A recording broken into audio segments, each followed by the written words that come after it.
حياكم الله مشاهدينا الكرام، معنا في اليوم الرابع من مسابقات كأس نادي الصفورة السعودي.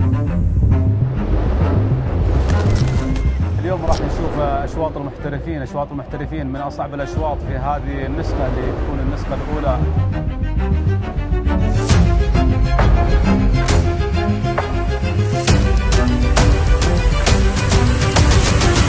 اول الباحثين عن الذهب.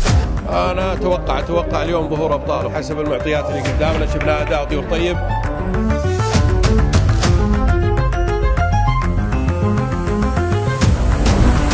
امر ابطال المملكه العربيه السعوديه مطالبا بهذا الشوط.